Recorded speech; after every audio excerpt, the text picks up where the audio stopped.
Hey, there he is. I almost wore a hat. Hey Nathan, how are you doing? Hey, you don't look anything like your photo. Of course, I don't either, probably. It's just a different hat. Sorry about the confusion there. I thought you wanted to wait another half hour. Yeah, I wouldn't have been able to get home. It was like traffic. I-5's closed, so traffic here is just, it's absolutely miserable. Worse than usual. Yeah, I know I'm that. not going anywhere. But yeah, no problem. So I found a computer in a classroom here that I was able to use. I just wasn't able to use the one I wanted. But Sure. So I guess I go first. Yeah, the burden of proof is on you. Okay, well, that's cool because I was expecting that we weren't going to be able to actually converse because I thought it was like I go, click a button, then you go. But it sounds There's two different kinds of debates that you okay. can set up. One's open, so yeah, this one's open. Okay, I kind of prefer. I'm having some trouble hearing you now. I'm having a little bit of trouble hearing you. Can you hear me? Now I can. I was having some trouble a moment ago. Okay. Can you hear me now? Can you hear me? No. Yeah, that sounds great. I will get into that. I have neither of those carriers. So yeah, anyways, I guess we could get started. So obviously anybody who's watching, I am going to argue that the existence of a higher power, or what we would call God, is required for the existence of objective truth and objective morality and objective right and wrong. And of course, Julian here, thanks for taking me on, by the way, is going to My pleasure. take the opposite. Now, I have not done, like I said, I haven't done one of these yet. So this will be my first. So this will be fun. So first of all, I want to say I am not debating for a specific God. So I'm saying that the belief in a higher power, something outside of our own existence, outside of our own being. And I'm not debating for a specific God, and I'm not in this debate. We won't necessarily debate that God exists either, just that he is necessary. He is a necessary condition for an objective and absolute truth. I also would say that the fact that you're here means that you believe in absolute truth, correct? That it does exist? My bias would actually be that it doesn't exist, although I acknowledge there are valid arguments that it does, but they don't involve God. Okay, so, but I think if you don't believe in absolute truth, then I think the debate's over because I mean, basically what you're arguing is that a truth exists, right? That there is truth, there is reality, there is. Well, I believe that's a bit of a loaded question because science can prove that these are this is our perception. So you're saying the absolute truth does not exist?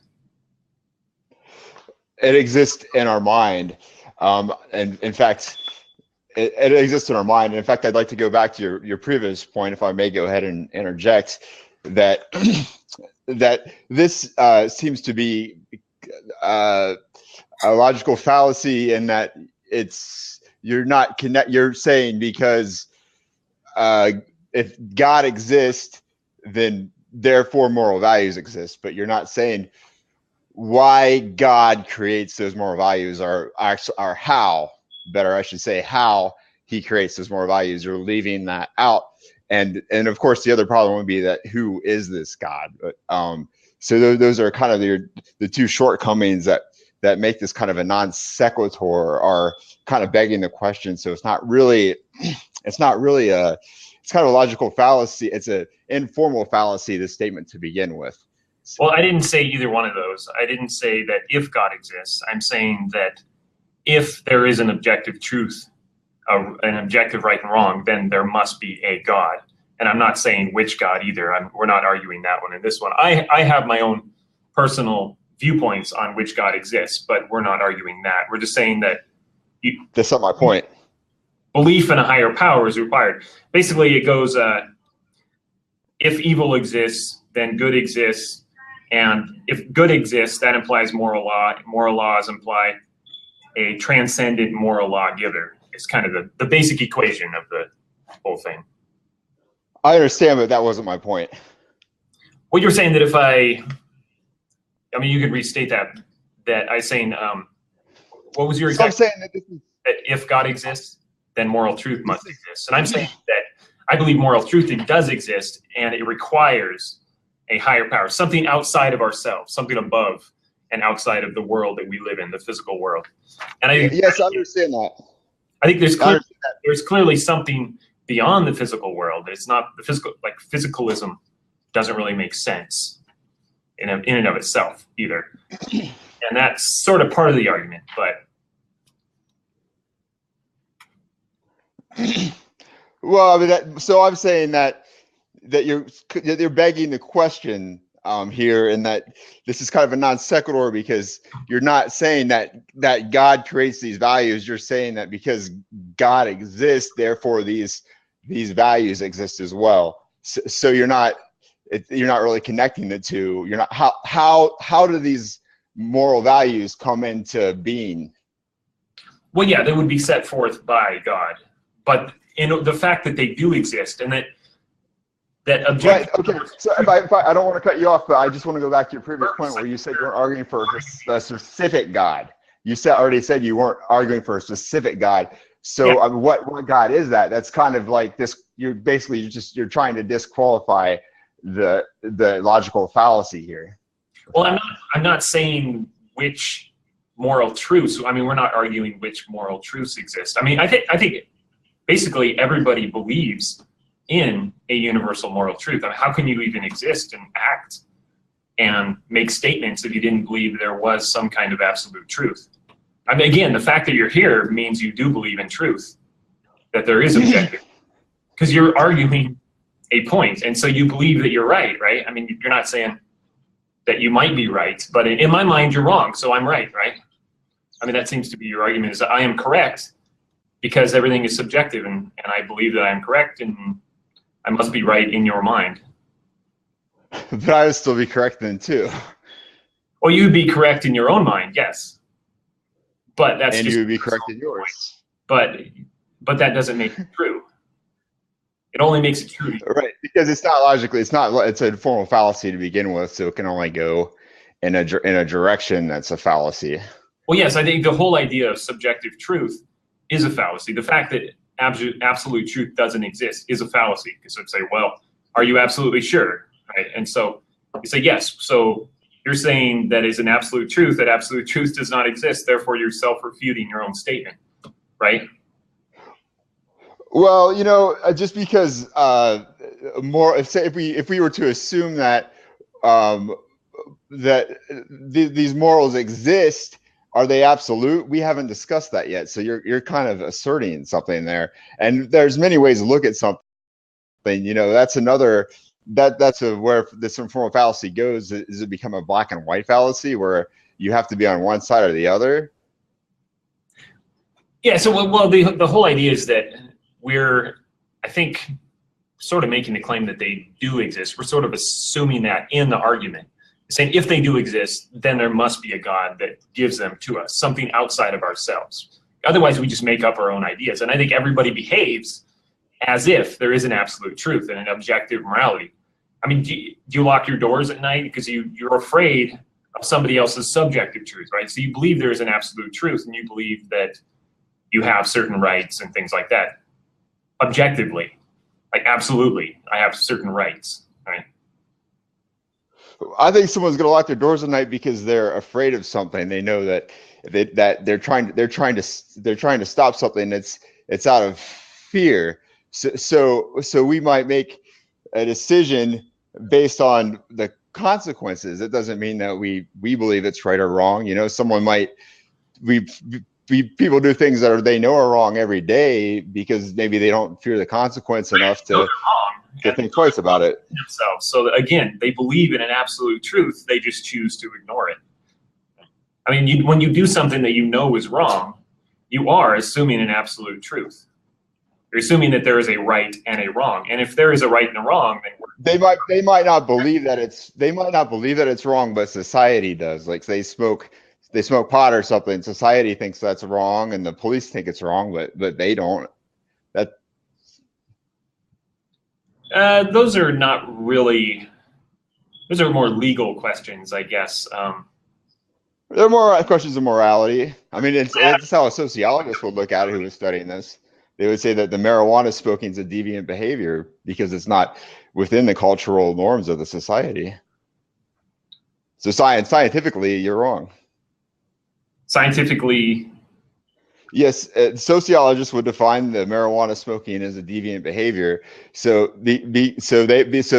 so the person doesn't think that it's wrong, but society does. So therefore, it's a deviant behavior. yeah, to society. I don't know if I would put smoking marijuana in something that's as far as right and wrong. But that's your opinion. That's just your opinion. Once you go and you act on somebody else, then yeah. Then there is. Well, I mean, those are your opinions as well. Yeah, as far as smoking marijuana, yeah. I'd say. I'm just trying to throw the one out that most people would identify with is all. Yeah, I mean, and of course, part of sociology would say that there are things that all societies would deem as wrong, and that's how they would define objective morals. Is just that all societies view stealing and murder and all these things wrong. There are societies that have thought those were good and wonderful things. Sure, but that doesn't help your argument. Well, I think it does, because again, you would look at a society that does murder and steal and things, and the vast majority of people would call that wrong. I mean, people place their own personal viewpoints, if you will, what you would call subjective truths, and they place those on other societies, other cultures, and they call them wrong, right? Correct? Sure, people force their values onto others. I can't refute that. Yeah, so they claim subjective truth, and then they force their own truth on other people. So they don't. So again, you can't actually live in a world of subjective truth. Nobody can live in that world because people claim things are right and wrong all the time. Again, I mean, you just said that people will claim marijuana smoking is right. People that believe in subjective truth will claim marijuana smoking is right or wrong, and they'll say that other people telling them it's wrong are wrong. So if you smoke marijuana and you believe in subjective truth, and I'm telling you, hey, you shouldn't do that, it's, oh, who are you to force your values on me? There's no such thing as a right and wrong, so you're wrong to say that I'm wrong.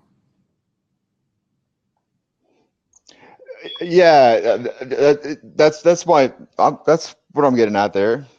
So I don't understand how the objective truth comes into that, though. I guess truth is necessary for people to engage, for people to live. Like nobody can live in a world of subjective truth. That people cannot live that way. People condemn certain things all the time.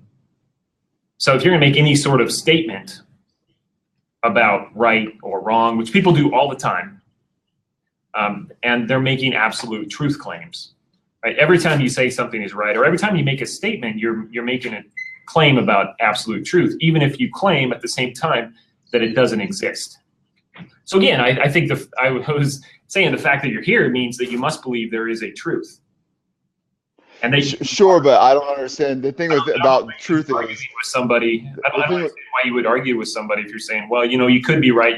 Like if I sit here and say, well, you could be right, you could be wrong. Now let's debate that. Like, okay, but I don't see why we would even debate that, because you're saying I believe I'm right, therefore I win, right? I believe you're wrong. So, but you believe I'm right as well. I'm saying that I'm not convinced that. I think for me to win this argument, you have to convince me that you're not just begging a question that God has to exist for these morals to exist, A, or B, that this is even a logical argument to begin with, because you're saying that because God exists, these moral values exist, but you're not telling me what God or how he created this. Yeah, so we're not getting into that. I'm saying that, I could do that on another time. I could debate the existence of God, which I think. But it's an argument against what you're saying, though. So I think it's a really valid point that you're ignoring. What is the specific argument that I'm ignoring in your mind? You're not, because by not saying what God, you're ignoring But I don't think that matters. what's illogical about this argument. I don't think that. Yes, it does, because God would have to define these things, right? So I'm not, what God defines I could get in and I could define right. Right is this, wrong is murder, wrong is steal. And yes, I absolutely believe that. That is an absolute truth, that it is wrong to steal. But I'm not getting into that. I'm saying that if these things exist, if there is an objective, absolute truth, and objective morality, and an objective right and wrong, which is what the title is, then there must exist something outside of ourselves. I really don't refute the truth part as much as the other parts here. Surely 1 and 1 is 2, and we can both agree on that, and we'll both perceive that in the same way. But that doesn't mean that these other things are true. I don't believe that. Why don't you believe that? No, I just don't. I don't believe that. Prove me wrong. That 1 and 1 are 2? Yeah. I mean, okay, so I have a pen and a book. I mean, am I going to fail the algebra class or math class now? Well, that was my subjective truth is 1 and 1 is 3. So, that's me. But you're just making an absolute truth claim right there that 1 and 1 is 2. And of course it is, yes. But that doesn't mean that God's real.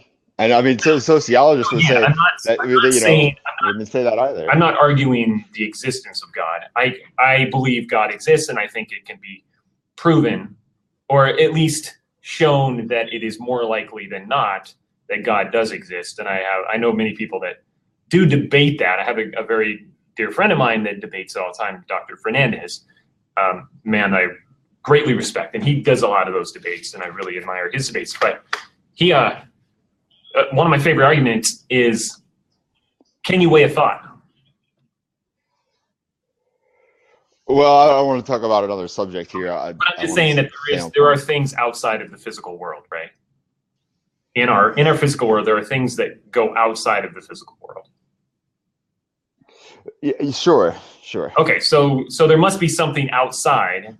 There must be something more than us, more than the physical world, right? I think not everybody admits. We don't know that. Well, I think we don't know that. We only know the fact that you can think, I think, shows it. How is thinking evidence that the world exists? Well, I say raise your right arm. Can you raise your right arm? Sure. Okay. Why did you do that? Because you asked me to, and we're having a debate. So I couldn't hear you. You chose to do that, right? I could have chose not to. You could have chosen not to, correct? But you chose to. So was it just chemicals in your brain that made you do that, or was it your choice, right? It was something that made those chemicals act. And I mean, you have the choice to do or not to do. Information doesn't weigh anything. So there's something outside of the physical chemical reaction, the nerves, that make those nerves act, right? Something in your brain. Yes. Sure. So, but yes. I'm going to see if I can plug these in. Maybe it'll be a little. No problem. Hopefully you hear me a little better. Oh, shit.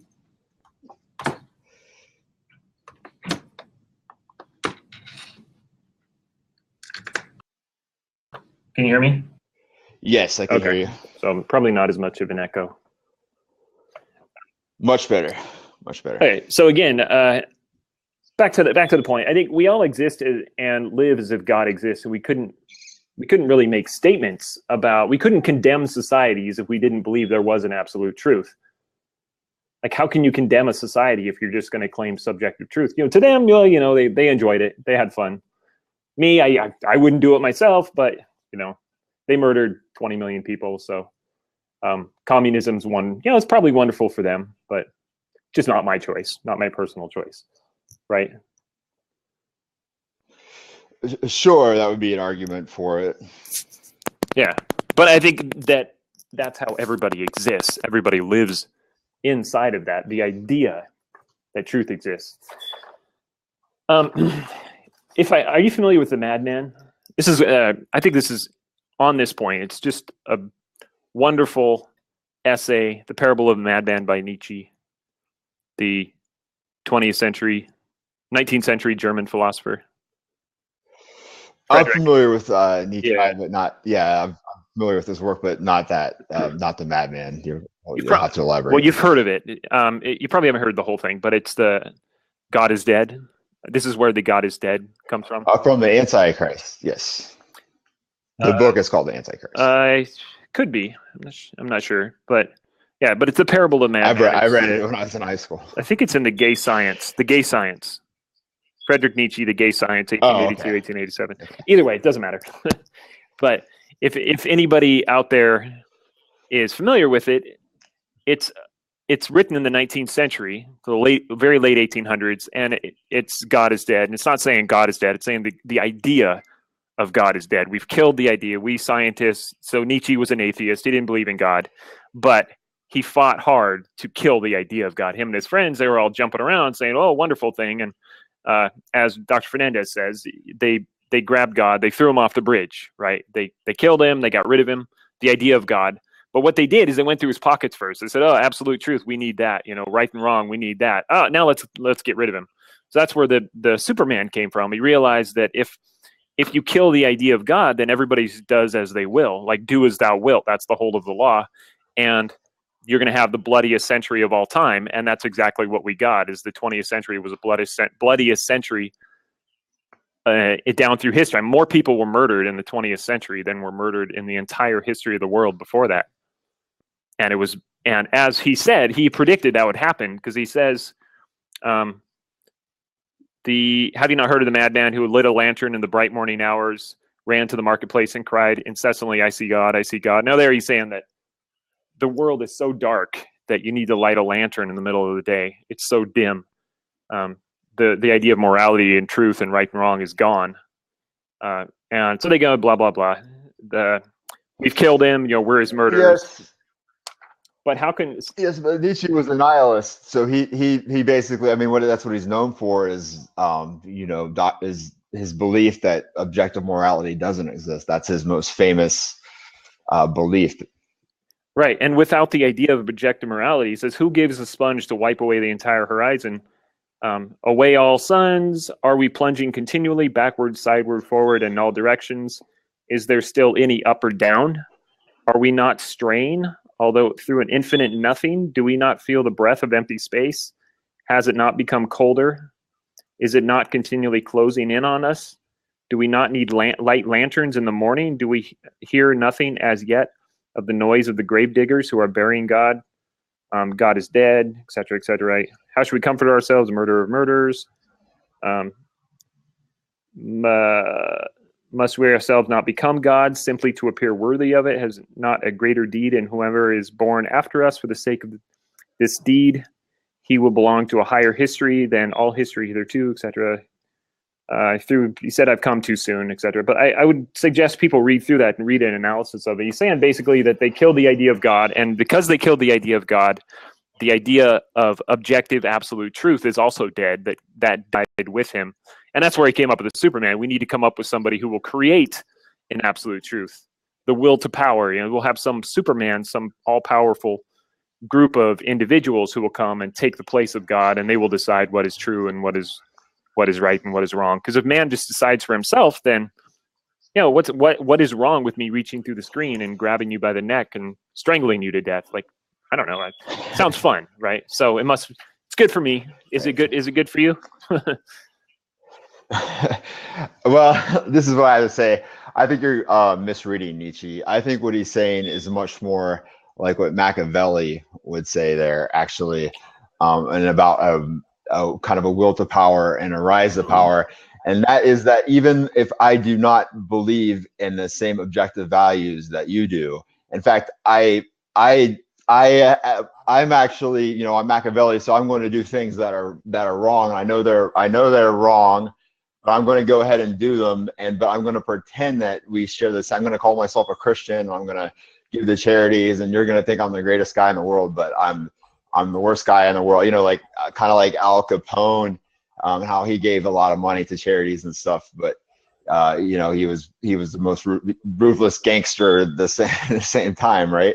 So I think that you're misreading Nietzsche there. Well, even Machiavelli, he was saying that the end justify the means. Like, basically, if you're the prince, right? So the prince, Yeah, if you're a government, you should do whatever it takes to maintain your power or to get your power. Well, not just a government, an individual as well. And Nietzsche kind of says the same thing.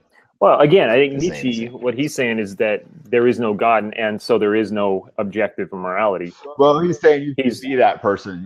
I should be that person. I should be that great leader and I should just fool you into believing those things.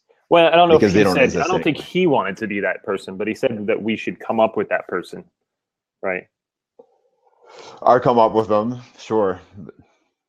But it's not what you're saying.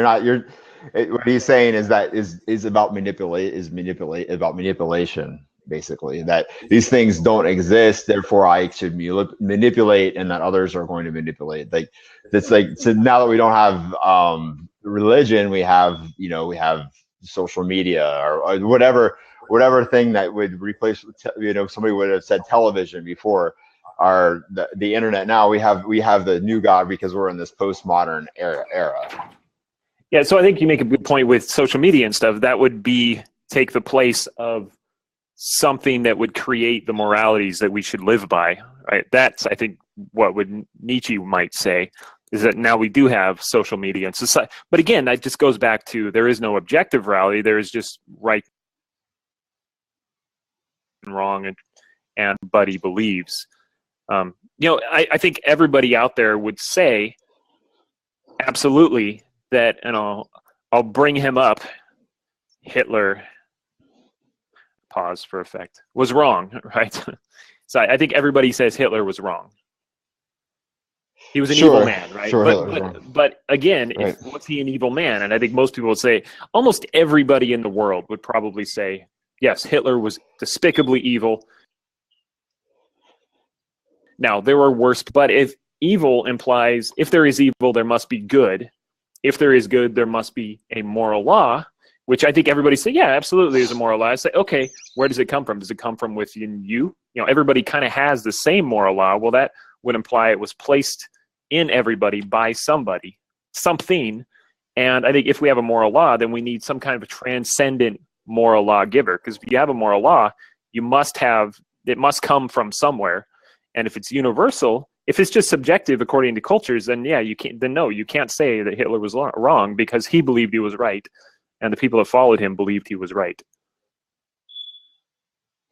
Well, what I think what you're doing now, and this kind of goes back to what I was saying before, that how this is an informal fallacy because you're not defining who creates these morals.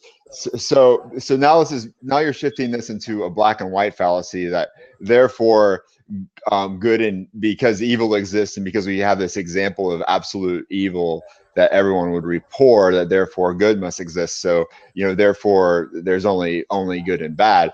So therefore I would ask you this question: by not believing in God, am I a bad person? No, I didn't say that. I'm not saying that atheists are bad people, or that an atheist can't be a good person.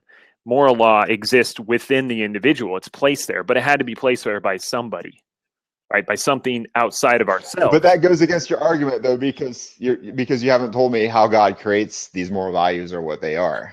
Well, they would be set forth by God. Well, no, I'm not contradicting at all. I don't see how that's a contradiction at all. I'm saying that if they exist, there must be, and I do believe they exist, and I'm also saying that everybody believes they exist.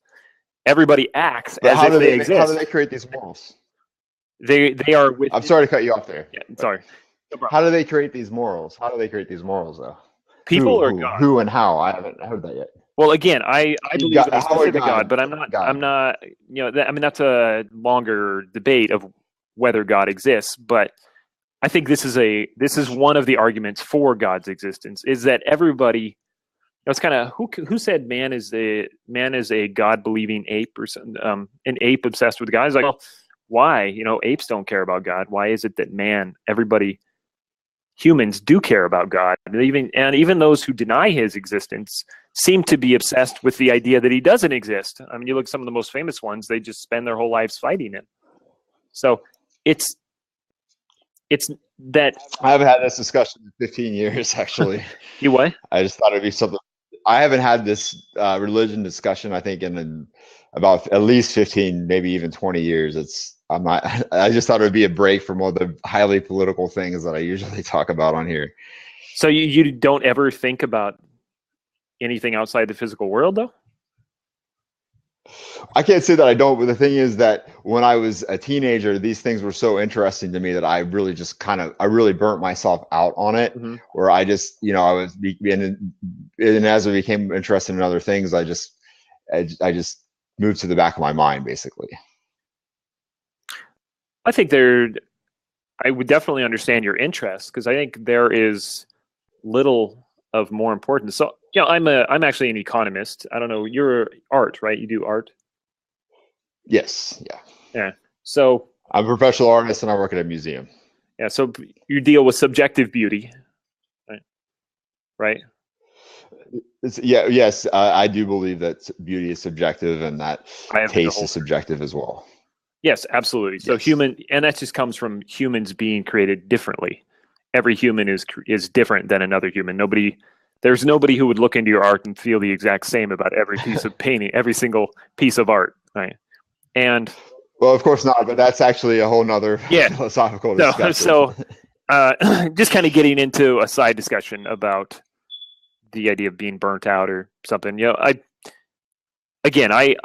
talk economics all the time, and I think this is sort of tangent to my field. I think economics is part of the natural law, and I think there is a natural law. But again, back to the objective truth. So you're asking, can an atheist be a good person? And I say yes, because absolute truth does exist, and they know it. They just don't acknowledge where it comes from. They know, like you, right? You said you believe murder is wrong, right? You wouldn't go out and just murder somebody for fun, even if you knew you could get away with it. Would you go kill somebody? No, I wouldn't. But maybe if I had a good reason, like say someone was about to kill me or something, then maybe I'd feel differently about it. Well, no, I agree. Yes, but that's not murder, right? You have an absolute right to self-defense, right of self-defense, right? If I'm going to come and attack you, then you can defend yourself however you feel. You please, or is it? Sure. But I mean, it's when is it okay though? I mean, so we're saying that we both agree that there are times when it would be okay. Yeah, but I wouldn't call that's not murder, right? I'm talking like go out in a cold-blooded murder, and the vast majority of people don't do things like that. They don't rob, they don't steal simply because it's illegal. Like you see somebody's purse sitting on the sidewalk. Most people go pick it up and they try to find the owner. They don't say, "Oh, money." There are people that go, "Oh, somebody doesn't really care very much, so I guess they want me to have it." Maybe their morals are a little loose, but for the vast majority of people, they realize that there is a right and wrong, and it's built within them. It comes from within them. Where did that come from? It had to come from somewhere outside, because it's in everybody. There, like we said, tastes and preferences vary from individual to individual. But certain ideas of right and wrong. Oh, you there? Yeah. Yes. I'm just going to go ahead and interject. Okay. That I could argue that and this is I think this came up in another debate, and I thought this was an excellent argument that I could easily debate that it's part of evolution, that it's hereditary, because a child would understand these things as well. So, I think there are survival instincts, and I see it in other animals, the cat will kill just about any smaller animal, but it won't kill another cat, right? So it's a survival instinct to me. But I don't think that has to do with if God exists, because it's evolutionary. Yeah, I actually had a quote from Dawkins. There's no such thing as good or evil. It's all of us dancing to our DNA. Right, so that was what Dawkins. That sounds like something Nietzsche would say. Yeah, Dawkins is a quote of his. I've been listening to Rada. But it's a black and white fallacy, though. I mean, we can't assume that because that right and wrong can be defined that way, because they were only looking at things as black and white. So it's not. Well, again, I was going to say I've two things. One, your idea of evolution. Well, evolution is survival of the fittest, right? I mean, that's kind of the basic idea. Yes. So wouldn't evolution be proud if we went and killed all of the indigents, like anybody with some kind of disease or something that's not contributing to society? If we just go out and kill them, wouldn't that help evolution along? So, I mean, that would be a good thing, right? Well, actually, my answer to I can't be sure that isn't happening. It was my answer to that. Why do you think that isn't happening? That people are now? actually going out and slaughtering these people? It happens in some societies. Well, maybe they're not slaughtering them, but we don't have to actually, for what the theory that you're stating, we don't have to actually go slaughter them. Maybe they just starve to death. Look at well, there's places where that's going on. There's places where we have things going on that where we would be using force, but maybe not because someone's weak in that regard, because they're poor or diseased. So down through history, a lot of diseased people would die off. But now that we're more advanced society, we have the technology and the things to keep them alive. We are fighting, and there are very few people, well, maybe government officials, such as Dr. Emmanuel, who said everybody should die at 75, but there are very few people that would say, no, we should just unplug people and we should use those resources for others, because after all, evolution wants that person to die. I think most people would say, no, we can't do that. We have to do whatever we can to preserve life. People would say that, but it's not what's going on. We have about 8 minutes left, so I don't know if you want to go ahead and get into your final statement. And I think that's an argument that everybody believes in the preservation of life and fighting for life. But most people, it's survival instinct. Well, maybe, but it's not necessarily, because homeostasis. People will sacrifice their own to keep their parents alive. A great example is when your daughter, or I forget, I think it was Hitchens or somebody like that, a famous atheist, said that he admitted that his atheist belief said that when his father died, he should have just thrown him in the garbage. After all, he's just a collection of atoms. He's no different than a tree or a cat. We bury a cat in the backyard. We flush mice down the toilet. They're no different. They're just evolved beings from the same point. But nobody can live like that. We have funerals. We supposedly waste mass amounts of resources on conducting funerals and again, preserving life that otherwise would die if evolution had its way.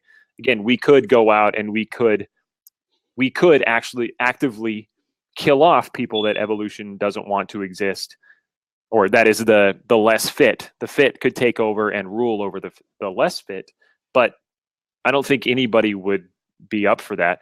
I was going to say that Dawkins says there is no such thing as good or evil. He's basically saying there is no right, there is no wrong. It's all of us dancing to our DNA. And then he turns around and says that Christians teaching their children creationism are child abusers. That is his exact word. They're child abusers and should be thrown in prison. So he says there's no such thing as good or evil, and then he calls Christians evil. So I think, again, this is because he actually does believe in a universal right and wrong. He just happens to be on the wrong side of it. But everybody has this natural instinct towards right and wrong. And if there is a right and wrong that is universal and absolute and objective, there has to be somebody outside of our world to pass this along and decide for us. I point back to if evil exists, then good exists. If good exists, a moral law exists. If moral law exists, there must be a transcendent moral lawgiver that has prescribed this on us. So it's kind of the prescriber. So you get when you have a prescription, you need someone to prescribe that for you. So you go to your doctor, someone that's obviously still human, but above us in terms of the medical law. So I'll go ahead and let you go at it. We still have about 5 minutes, so 5.5. Okay. Well, I think you're going back to a black and white fallacy there of only having two choices when there's more than one choice. Even though my bias would be as an atheist that God doesn't exist, I actually I actually acknowledge that I can't prove that God doesn't exist, but I mean I don't think you can prove that He does either. You're an agnostic, that's just right? bias. Sorry. Well, I call myself an atheist because that's my bias, that he does, that God doesn't exist, that a God doesn't exist. That's my bias. That's why I call myself an atheist. But I don't believe that I can. I don't believe I actually know, or there's a way for me to find out. Are you there? Yeah, I'm here. Okay, your picture disappeared. Oh yeah, I was saying a second ago. Did you want to make your final argument now? Oh, Did you want to go ahead and make your final argument now, or? Well, I think that the fact that anybody is listening to this and is going to take a side means that they do believe that there is right and there is wrong, and the fact that you took on the debate means that you must somewhere in you believe there is an objective truth that does exist. The fact that people condemn societies for doing evil things, and people call people evil all the time, and they are making claims about absolute truth and about right and wrong in their very claims. And for somebody to say, no, everything's subjective truth, well, that's self-refuting, because you're making an absolute claim that there is no absolutes. So that's kind of the very basic basis of the argument, I guess. I thought you were going to go ahead and do your final take. Okay, I'll go ahead and give my final argument. I believe that this is a backdoor argument that morality couldn't exist if religion didn't exist, because we can't, because of all the problems with that statement. We have the Crusades, we have the Bible advocating slavery, and kings, and all these things that we lost in the Enlightenment, and we're still headed in that direction with civil rights and all these other things that the Bible says are true. That would be so we're taking the idea of a God or a theological text out of this, and just jumping to a informal fallacy that can only exist as a non sequitur, are begging the question, because you're not defining who this God is or how He created these morals, and we can only create a conversation around that. So for me, this is an informal fallacy, and this is, I think, the best way to explain it. The existence of Abaddon is required for objective truth, objective morality, and objective right and wrong. I'll say that again. The existence of Abaddon is required for objective truth, objective morality, and objective right and wrong. I rest my case. So who is Abaddon? It's just the silly name of a deity that I found. Okay. Well, you just made some claims about absolute truth. I mean, you seem to condemn the Crusades. I mean, you're saying that they're wrong. You condemn. Who else did you condemn in there? You said the Bible and the Old Testament, I think. Right? Yeah. Yes, the things that are in the Old Testament that most people would find ridiculous today. Well, again, these are absolute truths, claims on absolute truth. That, oh, these things in the Old Testament are absolutely wrong. The Crusades are absolutely, well, you know. But they're cultural, though. They're cultural. Well, to some people, you know, but like I said, I mean, some people enjoy killing and they think it's better for them. And, you know, who am I to say? You know, if subjective truth really exists, then we have to let everybody out of the prison, because we're making absolute claims on absolute right and wrong when we throw somebody in prison. You are wrong always and forever, and therefore you're the murderer of that person. You must be sent to prison. Is that not democracy, though? Because the majority of people believe that something's wrong, the person would be punished? No, it's not that the majority believe. It's that everybody does believe this. And I mean, even the person that commits the crime, but not all the laws. It's wrong. Not all the laws. We already had that discussion. Yeah, so there are some laws that are, they're ridiculous, but the moral basis of the laws. So again, we're talking about a moral basis of law, of right and wrong, of murder, property rights, right? Individual rights, the right of self-protection. All of these things are absolute moral rights. Now you can get into some kind of there's another argument on that. That was great. You can get into all kind of nonsensical laws, but law does not mean law is not a basis for morality. Morality is a basis for proper law, and then of course they go far beyond that. But I think even now, if we could go into we get 20 seconds. The existence of God would be the fact that we can reason. You know, where does reason come from? There's a woman on a train to Scotland, and she came across a series of rocks that said "Welcome to Scotland," and she said, you know, if reason exists, absolute truth, then. So I won't get into that. But. Watching.